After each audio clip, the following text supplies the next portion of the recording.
হ্যাঁ হ্যাঁ, ঠিক ধরেছ। আমরা আছি স্টেশনে, ছুটি পড়বে আর আমি কোথাও ঘুরতে যাব না তাই আবার হয়? এই দেখো কি সুন্দর ট্রেন, এটা কিন্তু এখানকার লোকাল ট্রেন। এই প্রত্যেকটা লোকাল ট্রেন এত সুন্দর, এত পরিষ্কার। আর সব থেকে মজার বিষয় কি জানো, এই লোকাল ট্রেনগুলোও আবার ডবল ডেকারের। এর মধ্যে কিন্তু সমস্ত রকমের ফেসিলিটি আছে। চলো, আমার ট্রেনটা কিন্তু অন টাইম। ভেতরে ঢুকে দেখো সবাই কিন্তু নিজের মতো সিটে বসে গেছে। আমি এবার এই সিঁড়ি দিয়ে উঠে একদম ওপরে চলে যাব। ওপরের জোনটা হচ্ছে সাইলেন্স জোন।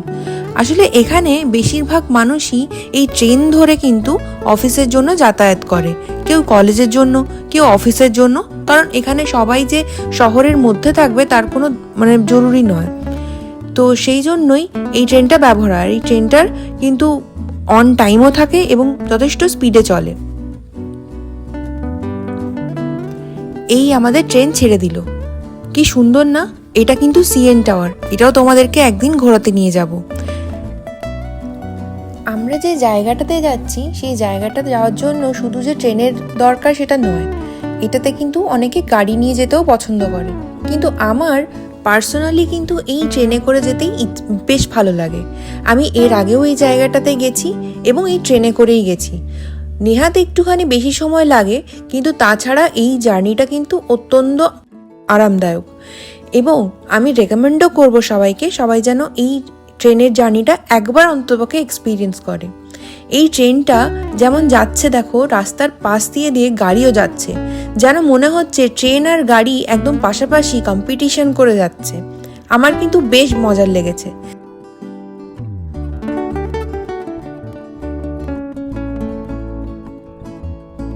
চলতে চলতে কখন যে আমরা এই ক্ষেতের মধ্যে ঢুকে গেছি এবং এত সবুজ গাছপালা দেখতে দেখতে যেন মনে হলো যে একদম নিজের দেশে ফিরে গেছি।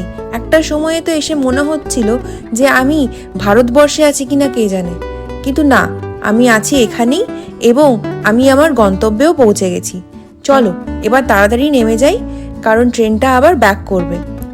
নেমে গিয়ে আবার একটু আমাদের হেঁটে যেতে হবে। তোমরা ঠিক বুঝতে পারবে যে আমরা এক্স্যাক্টলি কোথায় এসেছি। এই রাস্তাটা ধরে আগের বারও আমরা হেঁটে যাচ্ছিলাম, কারণ ওখান থেকে আমাদের ক্যাব নেওয়ার ছিল। আর আজকেও ঠিক আমরা একই রাস্তা ধরে হেঁটে যাচ্ছি ক্যাবেরই অপেক্ষাতে। পৌঁছে গেছি, কি সুন্দর একটা সুন্দর জায়গা। এবার কি তোমরা বুঝতে পেরেছো আমরা কোথায় গেছি? হ্যাঁ, তোমরা ঠিকই ধরেছো, আমরা নায়গ্রাতে এসেছি। সামার পড়ে গেছে আর নায়গ্রাতে আসবো না, এটা কি কখনো হয়? এর আগেও আমি নায়গ্রাতে এসেছি, কিন্তু তখন আমার থাকা হয়নি। আর না থাকলে এত সুন্দর মেলার মতো জিনিসগুলো দেখা হয় না। নায়গ্রাতে কিন্তু শুধু ফলস নেই, ফলসটা ছাড়াও কিন্তু অনেক সুন্দর সুন্দর জায়গা এক্সপ্লোর করার আছে। যেমন এই সামনে যে নাগরদোলনাটা দেখা যাচ্ছে, এটাও কিন্তু বেশ ইন্টারেস্টিং। এই নাগরদোলনায় চেপে কিন্তু নায়গ্রা ফলসটাকে অসাধারণ সুন্দর লাগে। এখন রাত্রেবেলা 10টা বাজছে, কিন্তু দেখো কত মানুষজন কিন্তু এখানে ঘুরে বেড়াচ্ছে। এখানে কিন্তু শুধু যে মানুষ নায়গ্রা ফলসটাই দেখতে আসে তা নয়, এখানকার নাইট লাইফটাও কিন্তু এনজয় করতে আসে।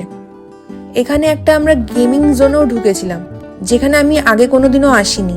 বেশ সুন্দর। ওখানে কিন্তু শুধু ছোটরাই যে খেলছে তা নয়, ওখানে কিন্তু বেশ অনেকজনই বয়স্ক মানুষও খেলছে। এই ঠিক আমি গেমিং জোনটা দেখতে পেয়ে গেছি, আর এই দেখো তোমাদেরকে নিয়ে চলে এলাম। এই গেমিং জোনে আমি কিন্তু বেশ অনেকগুলো গেমই খেলেছি, আর তার মধ্যে কিছু প্রাইজও পেয়েছি। সে প্রাইজটা কিন্তু আমি তোমাদেরকে এন্ডে দেখাবো। এই রাস্তার মধ্যে এই স্ট্যাচুটাকে আমি অনেকক্ষণ ধরে দেখছিলাম। বেশ দেখছি মুভ করছে নিজের মতো। এটা কি সুন্দর না? এরকম স্ট্যাচু কিন্তু আমি আগে কোনোদিনও দেখিনি যেটা মুভ করে। চলো, নায়গ্রার কিন্তু আরেকটা অন্যতম আকর্ষণও কিন্তু ক্যাসিনো। এই ক্যাসিনোতেও আমি প্রথমবার এসেছি। এখানেও বেশ নানা রকমের গেম হয়। চলো, সারাদিন অনেক ঘোরাঘুরি হয়েছে, এবারে হোটেলে ফিরে গেছি। এই দেখো সেই জিনিস যেটা আমি গেম খেলে জিতেছি। আজকে এটাই এতটাই অবধি।